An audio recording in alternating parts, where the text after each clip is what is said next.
السلام علیکم ورحمۃ اللہ وبرکاتہ۔ آخرت کی تیاری کا ایمان فروز واقعہ۔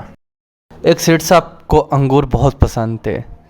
صبح اپنی فیکٹری جاتے ہوئے انہیں راستے میں اچھے انگور نظر آئے تو انہوں نے گاڑی روکی اور 2 کلو انگور خرید کر ملازم کے ہاتھ گھر بھجوا دیے۔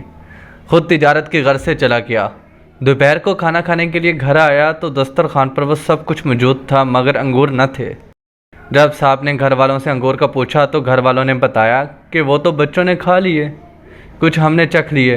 ویسے تو بظاہر یہ معمولی واقعہ تھا مگر بعض معمولی جھٹکے انسان کو بہت بڑا سبق دے جاتے ہیں۔ وہ صاحب فوراً دسترخوان سے اٹھا اور اپنی تجوری کھولی، نوٹوں کی بہت سی گٹیاں نکال کر بیگ میں ڈال کر گھر سے باہر نکل گیا۔ سب سے پہلے وہ ایک ریل اسٹیٹ ایجنٹ کے پاس گیا، کئی پلاٹوں میں ایک پلاٹ منتخب کیا۔ فوراً اس کی قیمت پر ٹھیکیدار اور انجینئر کو بلایا، جگہ کا عرضی نقشہ بنوا کر ٹھیکیدار کو مسجد کی تعمیر کے لیے کافی رقم دے دی اور کہا کہ 2 گھنٹے میں کھدائی شروع ہو جانی چاہیے۔ یہ سب کام اس طرح تیزی سے کر رہے تھے جیسے آج مغرب کی اذان تک کی زندگی باقی نہ ہو۔ ان کاموں میں ہفتے اور مہینے لگ جاتے تھے۔ جب دل میں اخلاص کی قوت اور ہاتھ میں کنجوسی سے آزاد ہو تو مہینوں کا کام منٹوں میں ہو جاتا ہے۔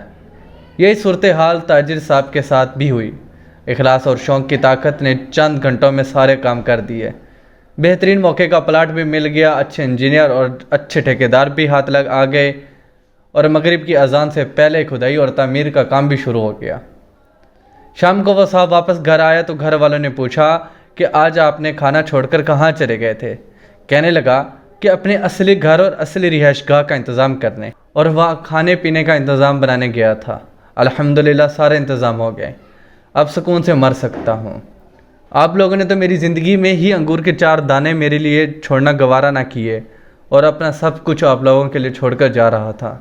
میرے مرنے کے بعد آپ نے مجھے کیا بھیجنا تھا، اس لیے میں نے خود ہی اپنے مال کا ایک بڑا حصہ اپنے لیے آگے بھیج دیا۔ اس پر میرا دل بہت سکون محسوس کر رہا ہے۔ نبی اکرم محمد صلی اللہ علیہ وسلم فرماتے ہیں کہ جو اللہ کے لیے مسجد بنائے اللہ اس کے لیے جنت میں گھر بناتا ہے۔ دیکھنا یہ ہے کہ دنیا میں تو ہم نے اپنا گھر بنا لیا ہے، کیا جنت میں گھر بنانے کی تیاری کر لی گئی ہے؟ ہو سکے تو ایک مسجد بنائیں، مسجد نہ بنوا سکے تو مسجد میں حصہ ملائیں، کیونکہ ہم رہے یا نہ رہیں قیامت تک سجدے ہوتے رہیں گے۔ انشاءاللہ قبر میں بھی ثواب کے تحفے ملتے رہیں گے۔ اللہ پاک واقعے سے سبق حاصل کرنے کے عمل کی توفیق عطا فرمائے۔ آمین ثم آمین یا رب العالمین۔